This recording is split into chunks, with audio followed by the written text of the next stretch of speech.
Here you'll see two aspects of the kayak training.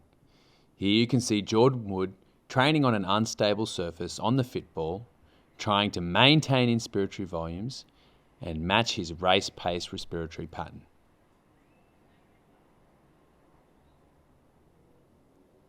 Next, this is another aspect called volume training,